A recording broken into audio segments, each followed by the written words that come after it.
दोस्तों, आज आप सुनेंगे सत्यजीत रे की कहानी ब्राउन साहब की कोठी। अगर आप पहली बार इस चैनल पर आए हैं और ये कहानी आपको अच्छी लगती है तो प्लीज़ चैनल को सब्सक्राइब ज़रूर करें और वीडियो को ज़्यादा से ज़्यादा शेयर करना बिल्कुल ना भूलें। तो आइए शुरू करते हैं कहानी ब्राउन साहब की कोठी। जब से ब्राउन साहब की डायरी मिली थी, बेंगलोर जाने का मौका ढूंढ रहा था और वो मौका अचानक से मेरे सामने आ गया। बालीगंज स्कूल के वार्षिक रीयूनियन के अवसर पर अपने पुराने सहपाठी अनिकेंद्र भौमिक से मेरी मुलाकात हो गई। अनिक ने बताया कि वो बेंगलोर में इंडियन इंस्टीट्यूट ऑफ साइंस में नौकरी करता है। उसने मुझसे कहा, अरे एक बार मेरे यहाँ घूमने फिरने आओ ना यार, it's the best place in India. मेरे घर में एक एक्स्ट्रा कमरा भी है, आओगे ना? स्कूल में अनिक मेरा गहरा दोस्त था और फिर उसके बाद जैसा होता है वही हुआ। हम अलग अलग कॉलेज में दाखिल हुए। इसके अलावा वो साइंस का स्टूडेंट था और मैं आर्ट्स का। दोनों ने विपरीत रास्तों पर चलना शुरू किया। बीच में वो विलायत भी चला गया था। नतीजा ये हुआ कि हम दोनों की दोस्ती में भी काफ़ी कुछ बाधा पड़ गई। आज करीब 12 साल के बाद उससे फिर मुलाकात हुई थी। मैंने कहा, हाँ आ तो सकता हूँ। कौन सा मौसम सबसे अच्छा रहेगा? अरे एनी टाइम, बेंगलोर में गर्मी नहीं पड़ती, इसीलिए तो साहबों को वो जगह इतनी प्यारी थी। जब तुम्हारी मर्जी हो चले आना यार, और हाँ 7 दिन पहले सूचना भेज दोगे तो अच्छा रहेगा। खैर, अब हो सकता है मुझे ब्राउन साहब की कोठी देखने का अवसर भी प्राप्त हो जाए, लेकिन इससे पहले ये ज़रूरी है कि ब्राउन साहब की डायरी के बारे में बता दिया जाए। मुझको आप लोग एक तरह से पुरानी किताबों का कीड़ा कह सकते हैं। बैंक में नौकरी करके मैं जितना कमाता हूँ उसका करीब आधा पैसा पुरानी किताबें खरीदने में चला जाता है। घूमने की कहानियाँ, शिकार की कहानियाँ, हिस्ट्री, आत्मकथा, डायरी, बहुत सारी किताबें 5 सालों के दरमियान मेरे पास जमा हो गई हैं। कीड़ों के द्वारा काटे हुए पन्ने, बुढ़ापे के कारण कटे फटे पन्ने, रंगहीन हो गए पन्ने, इन सब से मेरा बहुत ही अच्छा परिचय है और ये सब मुझे बहुत ही प्यारे हैं। और इसके अलावा पुरानी किताबों की वो स्मेल, पहली बरसात के बाद भीगी हुई मिट्टी से जो सौंधी सौंधी सी गंध आती है उसका, और पुरानी किताबों के पेजों की गंध का, इन दोनों का ही कोई मुकाबला नहीं है। बढ़िया से बढ़िया परफ्यूम को भी इस गंध के आगे हार माननी ही पड़ेगी। मुझे पुरानी किताबें खरीदने का नशा है और पुरानी किताबें खरीदने के इस सिलसिले में ही मुझे ब्राउन साहब की डायरी मिली थी। इतना बता दूं कि ये कोई छपी हुई डायरी नहीं है, हालांकि छपी डायरी भी मेरे पास है। ये वाली डायरी सरकंडे की कलम से लिखी हुई असली डायरी है। लाल चमड़े से मढ़ी हुई 350 पेज की रूलदार कॉपी, 6.5 इंच बाई 4.5 इंच, जिल्द के चारों तरफ सोने के पानी की नक्काशी किया हुआ बॉर्डर है और बीच में सुनहरे अक्षरों में साहब का नाम लिखा हुआ है, जॉन मिडल्टन ब्राउन। जब जिल्द को पलटते हैं तो पहले पेज पर साहब के साइन हैं और नीचे उनका पता है, evergreen lodge, Fraser Town, Bangalore, और उसके नीचे लिखा है जनवरी 1858, यानी जनवरी 1858। इसका मतलब यह हुआ कि इस डायरी की उम्र 113 साल है। ब्राउन साहब का नाम कई और किताबों पर भी था और उन्हीं किताबों के साथ में थी ये लाल चमड़े से मढ़ी हुई कॉपी। नामी किताबों की तुलना में इसकी कीमत बहुत ही कम थी। दुकानदार ने मुझसे 20 रुपये मांगे, मैंने 10 रुपये कहा और अंत में 12 पर मामला तय हो गया। अगर ये ब्राउन साहब कोई नामी आदमी होते तो इस किताब का दाम 1000 तक भी जा सकता था। अब इस डायरी से उस समय हिंदुस्तान के साहबों के रोज़मर्रा के जीवन के अलावा किसी और चीज़ की जानकारी मिलेगी, ऐसी मैंने उम्मीद नहीं की थी। और सच कहता हूँ, शुरू के 100 पेज पढ़ जाने पर भी इससे ज़्यादा मुझे और कुछ मिला भी नहीं था। ब्राउन साहब का पेशा था स्कूल मास्टरी। बेंगलोर के किसी स्कूल में वो पढ़ाया करते थे। उन्होंने अपनी ही बातें अधिक लिखी हुई थीं। बीच बीच में बेंगलोर शहर का भी वर्णन था। एक जगह उस टाइम के बड़े लाट साहब की स्त्री लेडी कैनिंग के बेंगलोर आने की घटना का भी उल्लेख था। बेंगलोर के फूल फल, पेड़ पौधे और अपने बगीचे के बारे में भी उन्होंने लिखा था। एक जगह पर इंग्लैंड के अपने पुराने पुश्तैनी घर और बिछड़े हुए सगे संबंधियों का भी उल्लेख था। उनकी पत्नी एलिजाबेथ का भी उल्लेख था, जिसका कई साल पहले ही देहांत हो चुका था। उसमें सबसे रोचक बात जो थी वो ये कि साइमन नाम के किसी आदमी की बार बार चर्चा की गई थी। अब ये साइमन कौन था, उनका लड़का था या भाई था या भांजा था, ये बात डायरी से समझ में नहीं आती थी। लेकिन ये समझने में मुझे कोई दिक्कत नहीं हुई कि साइमन के प्रति उस साहब के दिल में बड़ा ही गहरा लगाव था। डायरी में जगह जगह पर साइमन की अक्लमंदी, साइमन की हिम्मत, साइमन के गुस्से, अभिमान, शरारत और मनमौजीपन वगैरह की बार बार चर्चा की गई थी। साइमन फलां कुर्सी पर बैठना पसंद करता है, आज साइमन की तबीयत ठीक नहीं है, आज दिन भर साइमन दिखाई नहीं दिया इसलिए मन खराब है। इस तरह की छोटी मोटी बातें भी हैं। इसके अलावा साइमन की मौत की खबर भी है। 22 सितंबर की शाम को 7:30 बजे बिजली गिरने से साइमन की मौत हुई थी। दूसरे दिन सवेरे ब्राउन साहब के बगीचे के झुलसे हुए यूकेलिप्टस के पेड़ के पास साइमन की लाश मिली थी। इसके बाद 1 महीने तक डायरी में और कोई उल्लेखनीय बात नहीं है। जो भी है उसमें शोक और निराशा के अलावा और कुछ नहीं। ब्राउन साहब ने स्वदेश जाने की बात सोची है, लेकिन उनका मन नहीं चाहता कि वो साइमन की आत्मा से दूर चले जाएं। उनकी सेहत भी थोड़ी खराब हो गई है। आज भी स्कूल नहीं जा पाया। इस बात की चर्चा उन्होंने 5 बार की है। लूकस नाम के एक डॉक्टर का भी उल्लेख है। उसने ब्राउन साहब की सेहत की जांच की थी और दवा बताकर गया था। उसके बाद अचानक 2 नवंबर की डायरी में एक बड़ी ही हैरत अंगेज घटना का उल्लेख किया गया है और इसी घटना ने मेरी नज़र में डायरी की कीमत हजारों गुना बढ़ा दी है। ब्राउन साहब रोज़ की घटना नीली स्याही में लिखते थे, लेकिन इस घटना को उन्होंने लाल स्याही से लिखा है। इसमें उन्होंने एक ऐसी घटना के बारे में लिखा है जिसकी कल्पना भी नहीं की जा सकती। आपको उन्हीं के शब्दों में सुनाता हूँ। मैं तीसरे पहर अपने मन को शांत करने लाल बाग के पेड़ पौधों के पास गया था। शाम 7:30 बजे घर लौटकर ज्यों ही ड्राइंग रूम के अंदर गया, देखा साइमन फायरप्लेस के पास अपनी प्रिय हाई बैक्ड कुर्सी पर बैठा हुआ है। साइमन! और ये तो वाकई साइमन ही था। मैं तो उसे देखकर आनंद से पागल हो गया। और वो सिर्फ बैठा ही नहीं है, बल्कि अपनी प्यार भरी आंखों से मेरी तरफ एकटक देख रहा है। इस कमरे में रोशनी नहीं है। मेरे कामचोर खानसामा टॉमस ने यहाँ लाइट नहीं जलाई है। इसीलिए साइमन को अच्छी तरह से देखने के लिए मैंने जेब से माचिस बाहर निकाली। तीली जलाते ही रोशनी हो गई, लेकिन मुझे बड़ा ही अफसोस हुआ। इन कई पलों के बीच ही साइमन गायब हो चुका था। इतना ज़रूर है कि मुझे ये उम्मीद नहीं है कि फिर कभी साइमन को देख सकूंगा। इस तरह भूत की हालत में भी अगर वो बीच बीच में मुझे दिख जाए तो मेरे मन से तमाम दुख दूर हो जाएंगे। सचमुच आज बड़े ही आनंद का दिन है। मरकर भी साइमन मुझे भूल नहीं सका है। यहाँ तक कि अपनी प्यारी कुर्सी भी उसे भूली नहीं है। मैं तुमसे प्रार्थना करता हूँ साइमन, बीच बीच में दिखते रहना। इसके अलावा मैं तुमसे और कुछ नहीं चाहता। बस इतना भी मिल जाए तो मैं अपनी बाकी ज़िंदगी शांति से जी लूँगा। इसके बाद मुझसे डायरी पढ़ी नहीं गई। जो कुछ भी है उसमें दुख की कोई छाप नहीं, क्योंकि साइमन से ब्राउन साहब की करीब हर रोज़ भेंट हो जा रही थी। साइमन के भूत ने साहब को निराश नहीं किया था। डायरी के आखिरी पन्ने पर लिखा हुआ है, जो मुझे प्यार करता है उसकी मौत के बाद भी उसका प्यार अटूट रहता है। इस ज्ञान की प्राप्ति से मुझे बड़ी ही शांति मिली है। बस इतना ही। लेकिन अब सवाल ये उठता है कि ब्राउन साहब की वो कोठी, बेंगलोर के फ्रेजर टाउन का एवरग्रीन लॉज, अब वहाँ पर है कि नहीं?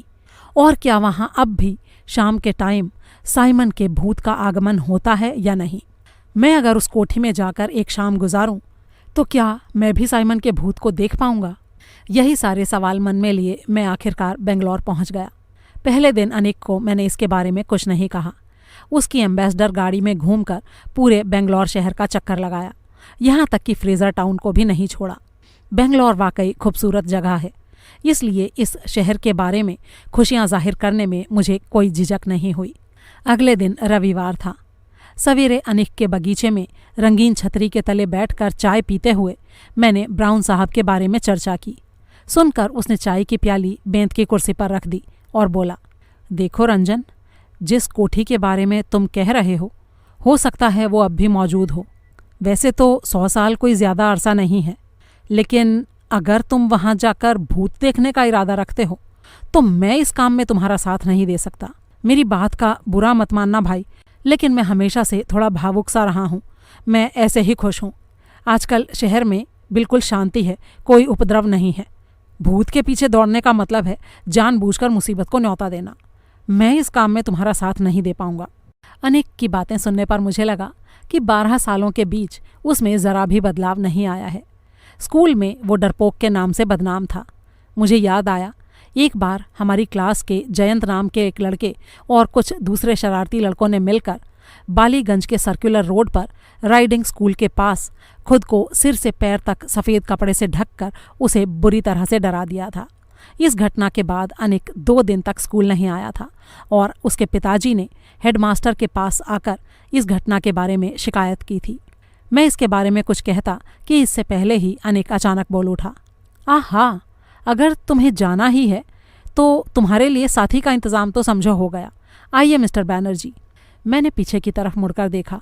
करीब 45 साल के एक सज्जन अनिक के बगीचे के फाटक से प्रवेश करके हंसते हुए मेरी तरफ ही आ रहे थे। हट्टा कट्टा शरीर और करीब 6 फुट लंबाई, सलेटी रंग की हैंडलूम की पैंट और उस पर गाढ़े नीले रंग की टेरेलिन की बुशर्ट पहने हुए, गले में काला सफ़ेद बूटेदार रेशमी मफलर था। अनिक ने उनसे परिचय कराया। आप हैं मेरे मित्र रंजन सेन गुप्त और आप हैं मिस्टर ऋषिकेश बैनर्जी। बातों बातों में पता चला कि वो बेंगलोर की एयरक्राफ्ट फैक्ट्री में काम करते हैं। काफ़ी दिनों से बंगाल से बाहर हैं, इसीलिए उनके एक्सेंट में गैर बंगाली की छाप है। इसके साथ ही अंग्रेज़ी के शब्दों का भी काफ़ी इस्तेमाल करते हैं। अनिक ने बेरा को पुकार कर 1 कप चाय और लाने के लिए कहा और फिर सीधे ब्राउन साहब की कोठी का प्रसंग छेड़ दिया। सुनकर उन्होंने ऐसा ठहाका लगाया कि एक गिलहरी जो कुछ देर पहले से हमारी टेबल के इर्द गिर्द चक्कर लगा रही थी, अपनी पूंछ उठाकर देवदार के एक पेड़ के तने को पार करके फुर्ती से ऊंची डाल पर चली गई। जी भरकर हंसने के बाद उन्होंने कहा, ghosts, you seriously believe in ghosts? इस जमाने में भी, इस युग में, कैसी बातें करते हो? बैनर्जी की हंसी का सिलसिला थमने का नाम ही नहीं ले रहा था। मैंने देखा उनके दांत एकदम सफ़ेद और मजबूत थे। अनिक ने कहा, देखिए मिस्टर बैनर्जी, चाहे जो भी हो, घोस्ट्स और नो घोस्ट्स, अगर वाकई वैसा कोई मकान मौजूद है और रंजन अपने मन में एक अजीब सी धारणा पाले हुए है, तो उसके साथ किसी शाम आप वहाँ थोड़ी देर तक रह सकते हैं या नहीं, बस इतना बताइए मुझे। वो कैलकटा से आया है और मेरा गेस्ट है। उसे मैं अकेले तो वहाँ जाने नहीं दूंगा, और सच कहूँ तो मैं बहुत ही सावधानी बरतने वाला आदमी हूँ। अगर मैं उसे अपने साथ लेकर जाऊं तो उसे सुविधा के बजाय असुविधा ही होगी। इसीलिए मैं आपसे पूछ रहा हूं। मिस्टर बैनर्जी ने अपनी शर्ट की पॉकेट से एक तिरछा पाइप बाहर निकाला और उसमें तंबाकू भरते हुए बोले, मुझे कोई आपत्ति नहीं है, लेकिन हाँ, मैं एक ही शर्त पर जा सकता हूँ, और वो ये कि अपने साथ एक के बदले 2 आदमी लेकर जाऊंगा। ये बात सुनकर अनिक का चेहरा थोड़ा जर्द पड़ गया, लेकिन वो मना नहीं कर पाया। बैनर्जी ने सवाल किया, वो कोठी का नाम क्या बताया था तुमने? Evergreen lodge. वो फ्रेजर टाउन में? जी हाँ, डायरी तो यही बताती है। उन्होंने पाइप से एक कश लिया और बोले, फ्रेजर टाउन में साहबों की कुछ कोठियाँ हैं तो सही, कॉटेज टाइप की। एनीवेज, अगर जाना ही है तो देरी करने से क्या फ़ायदा। व्हाट अबाउट आज तीसरे पहर, करीब 4 बजे? मैंने तुरंत हामी भर दी और ठीक 4 बजे ऋषिकेश बैनर्जी अपनी मॉरिस माइनर कार लेकर फिर से वहां आ धमके। जब गाड़ी में बैठा तो बोले, साथ में क्या क्या लिया है? अनिक ने बताया, 5 सेल वाली एक टॉर्च, 6 मोमबत्तियाँ, फर्स्ट एड का बॉक्स, एक बड़े फ्लास्क में गर्म कॉफ़ी, 1 बॉक्स हैम सैंडविच, 1 पैकेट ताश, ज़मीन पर बिछाने के लिए एक चादर और मच्छरों को भगाने के लिए 1 ट्यूब ओडोमॉस। और कोई हथियार नहीं लिया क्या? बैनर्जी ने पूछा। अब भूतों पर भला कौन सा हथियार काम करता है? क्यों रंजन, तुम्हारे साइमन का ये भूत क्या सॉलिड है? मैंने इस बात का कोई जवाब नहीं दिया। मिस्टर बैनर्जी ने गाड़ी के दरवाजे को बंद करते हुए कहा, कोई बात नहीं, मेरे पास एक छोटी सी गन है, इसलिए सॉलिड लिक्विड के बारे में चिंता करने की ज़रूरत नहीं है। और हाँ, ये एवरग्रीन लॉज की बात काल्पनिक नहीं है, सच है। मैंने हैरानी से कहा, आपने इतनी सी देर में ये भी पता लगा लिया? बैनर्जी एक एक करके 2 साइकिल वालों की बगल से गाड़ी को आगे बढ़ाते हुए बोले, I am a very methodical man mister Sengupta. जहाँ जाना है वो जगह है भी कि नहीं, इसके बारे में पहले से ही पता लगा लेना क्या उचित नहीं है?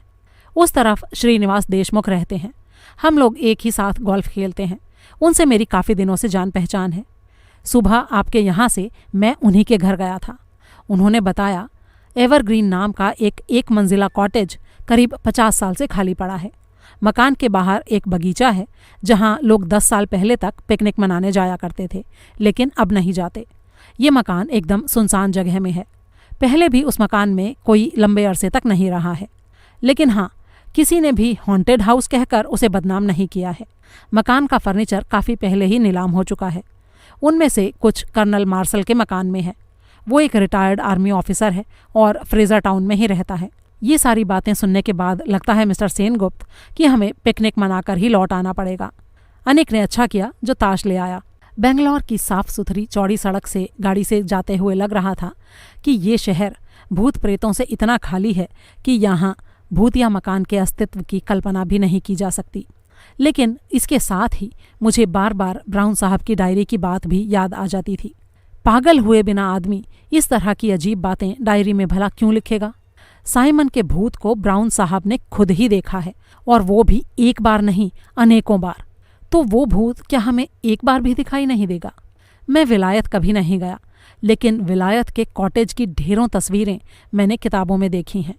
एवरग्रीन लॉज के सामने आने पर मुझे महसूस हुआ कि मैं सचमुच ही इंग्लैंड के ग्रामीण इलाके के किसी पुराने मकान के सामने आ गया हूँ।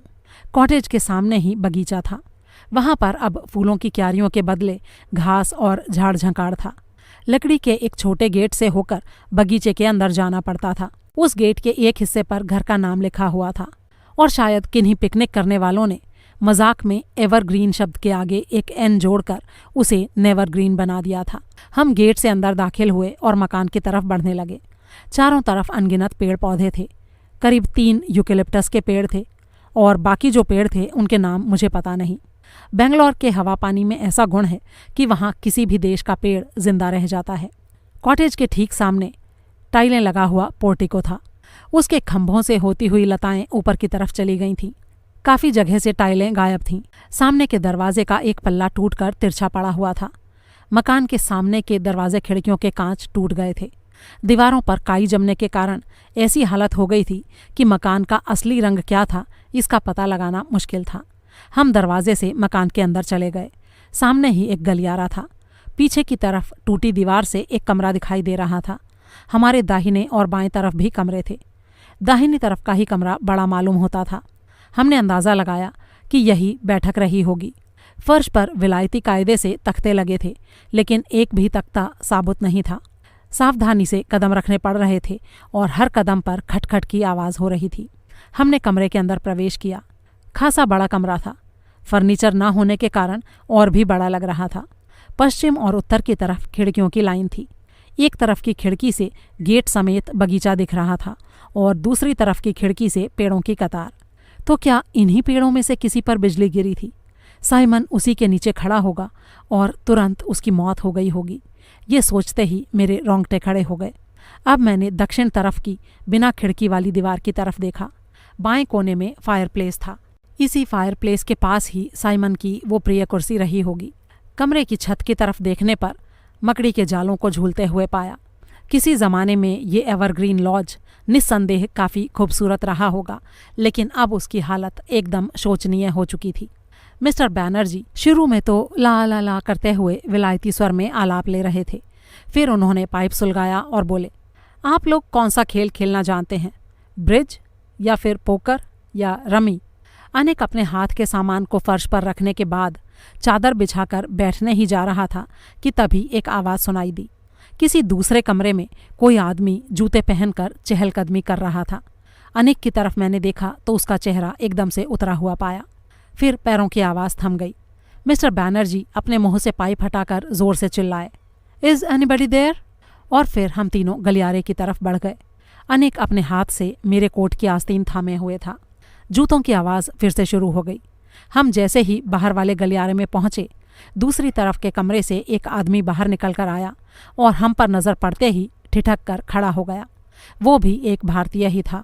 चेहरा दाढ़ी और मूँछों से भरा रहने पर भी वो भला और पढ़ा लिखा सा लगा। हमें देखकर उसने कहा, हेलो, मेरा नाम वेंकटेश है, आमा पेंटर। आप लोग इस मकान के मालिक हैं या खरीदार? बैनर्जी ने हंसते हुए कहा, दोनों में से एक भी नहीं। हम तो चक्कर लगाते लगाते बस यूं ही यहाँ पहुँच गए। आई सी, मेरा ख्याल था अगर ये मकान मुझे मिल जाता तो मैं यहाँ अपने काम के लिए एक स्टूडियो बना लेता।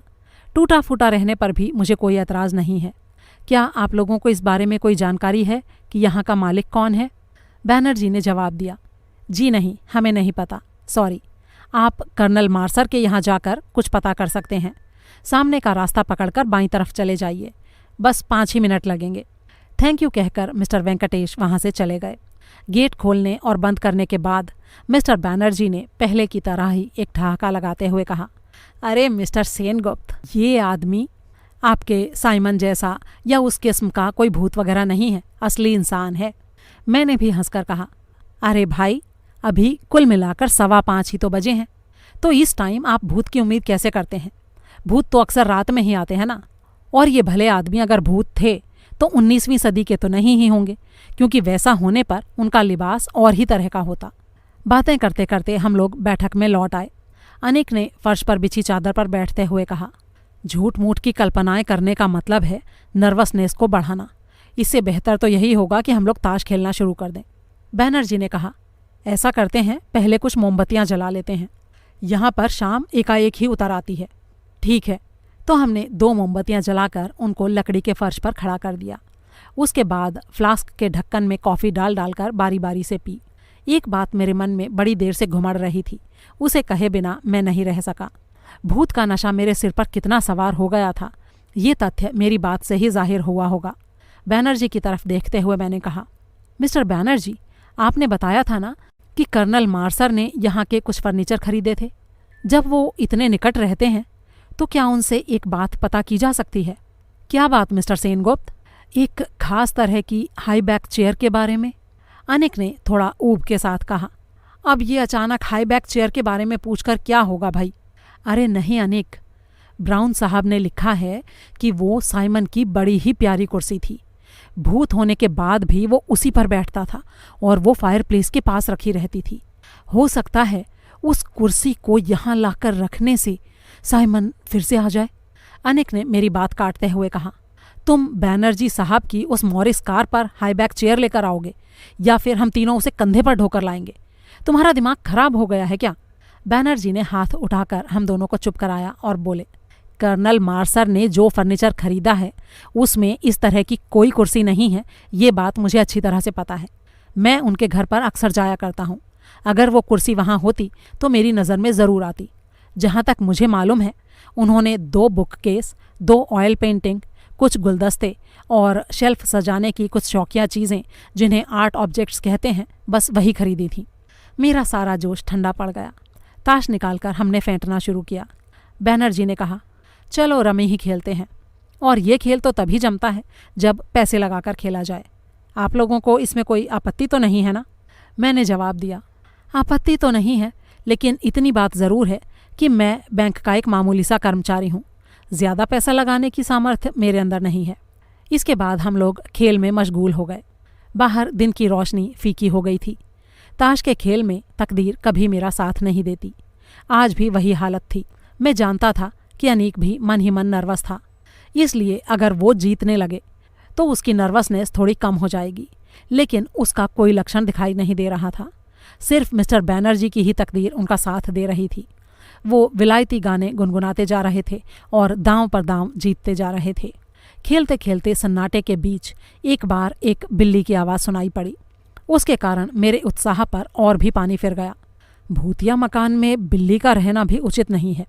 ये बात जब मैंने बैनर्जी से कही तो वो हंसकर बोले, but it was a black cat, इसी गलियारे से होकर गया है अभी।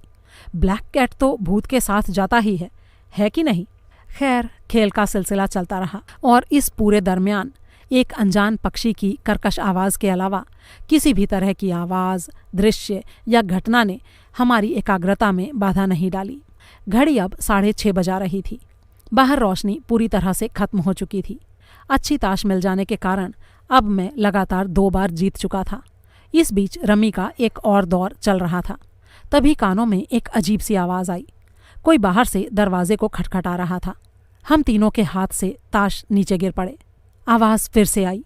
अनिक का चेहरा इस बार और भी उतर गया। मेरा भी दिल ज़ोर ज़ोर से धड़क रहा था, लेकिन बैनर्जी के अंदर घबराहट का नामो निशान तक नहीं था। अचानक सन्नाटे को चीरते हुए वो अपनी पुरजोर आवाज में चिल्ला उठे, हुज इट? दरवाजे पर फिर से खटखटाहट शुरू हो गई। बैनर्जी पता लगाने के लिए चटपट उठ खड़े हुए। मैंने उनका हाथ पकड़कर कहा, अरे रुकिए, अकेले मत जाइए। हम तीनों एक साथ कमरे के बाहर आए। गलियारे में आने के बाद बाईं तरफ हमने एक आदमी को खड़ा पाया। वो सूट पहने था और उसके हाथ में लाठी थी। अंधेरे में उसे पहचानना मुश्किल था। अनिक ने इस बार मेरी आस्तीन और भी ज्यादा जोर से पकड़ ली। उसकी हालत देखकर मेरे अंदर अपने आप ही एक हिम्मत का भाव आ गया। इस बीच बैनर्जी कई कदम आगे बढ़ चुके थे। अचानक वो चिल्लाकर बोले, ओह हेलो डॉक्टर लार्किन, आप यहाँ पर? अब मैंने भी उस प्रौढ़ साहब को गौर से देखा। सोने के चश्मे के पीछे उसकी नीली आंखों में एक सिकुड़न सी आ गई और वो बोला, हाँ यार, तुम्हारी मॉरिस गाड़ी बाहर दिखाई दी। उसके बाद देखा खिड़की से मोमबत्ती की रोशनी आ रही थी, तो इसीलिए सोचा कि एक बार देख लूं कि तुम्हारे ऊपर कौन सा पागलपन का भूत सवार हो गया है। बैनर्जी ने हंसकर कहा, मेरे ऊपर तो कोई भूत सवार नहीं हुआ है। हाँ, मेरे इन दो दोस्तों को एक अजीब से एडवेंचर का शौक चराया है। बोले एवरग्रीन लॉज में बैठकर ताश खेलेंगे। डॉक्टर ने जवाब दिया, वेरी गुड वेरी गुड। जवानी ही इस तरह के पागलपन का वक्त हुआ करता है। हम बूढ़े तो सिर्फ अपने अपने घर के कोच पर बैठकर पुरानी यादों को दोहराते हैं। Well, have a good time, मैं चलता हूँ। फिर लार्किन साहब ने हाथ उठाकर गुड बाय कहा और अपनी लाठी ठकठकाते हुए चले गए। हम लोगों को भी अब भूत की उम्मीद छोड़नी पड़ी। अब और क्या करें भला। हम फिर से ताश खेलने में जुट गए।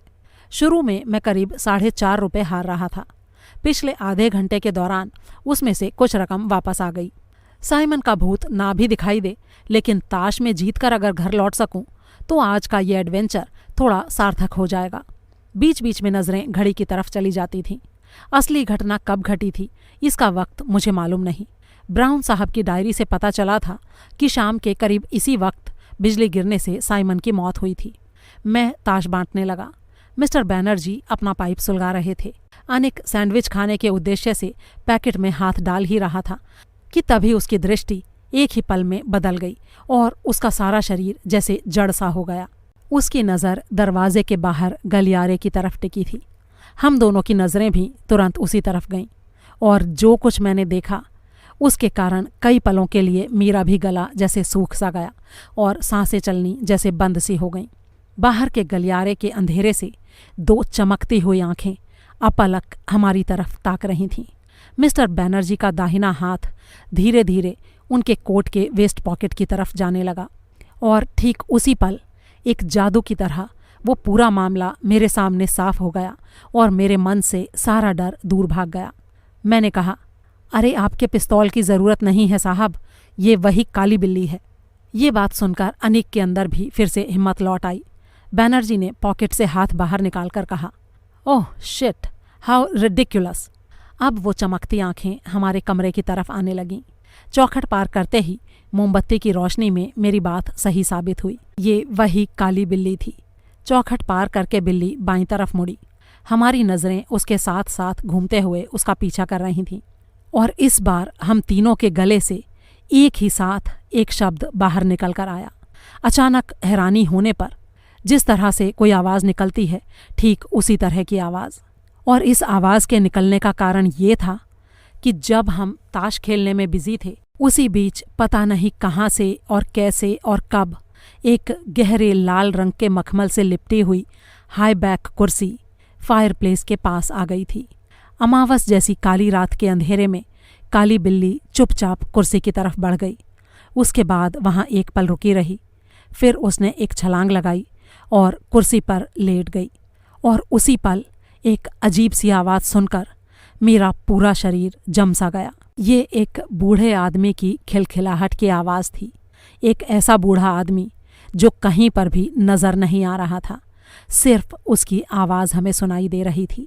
पहले हंसने की आवाज़ और फिर बार बार उसके मुंह से निकलते शब्द, साइमन साइमन साइमन। और उसके बाद बचपने से भरी खुशियाँ और तालियों की गड़गड़ाहट। फिर एक चीख सुनाई पड़ी और अनिक बेहोश हो गया और मिस्टर बैनर्जी वो अनिक को गोद में उठाकर गलियारे से फुर्ती से दरवाजे की तरफ बढ़ने लगे। मैं भी अब बैठा नहीं रह सका। ताश, मोमबत्ती, फ्लास्क, चादर सब कुछ वहीं पड़ा रह गया। सौभाग्य से बेंगलौर की सड़कों पर लोगों का आना जाना कम ही रहता है, वरना हमारी गाड़ी की तेज रफ्तार की चपेट में आकर उस टाइम कितने आदमी घायल होते ये कहना मुश्किल है। गाड़ी में ही अनिक को होश तो आ गया था, लेकिन उसके मुंह से एक भी शब्द निकल नहीं पा रहा था। और सिर्फ वही क्यों, हम दोनों की भी बोलती पूरी तरह से बंद थी। घर पहुंचने के बाद मिस्टर बैनर्जी बहरे के हाथ से ब्रांडी का एक गिलास छीनकर एक ही घूंट में आधा गिलास पी गए और घरघराती आवाज में बोले, सो साइमन वॉज अ कैट। मैं इस हालत में नहीं था कि कुछ बोलता, लेकिन मेरा मन चिल्ला चिल्ला कर इस बात के लिए हामी दे रहा था। सचमुच ही साइमन ब्राउन साहब का अक्लमंद, मनमौजी, अभिमानी और आज्ञाकारी और लाडला बिल्ला था। जिस साइमन की मौत आज से 113 साल पहले बिजली गिरने से हुई थी, वो वही पालतू काला बिल्ला था। दोस्तों, ये कहानी आपको कैसी लगी, इसके बारे में अपनी राय शेयर करना बिल्कुल ना भूलें। जल्दी ही एक और कहानी के साथ फिर मुलाकात होगी। तब तक के लिए अलविदा।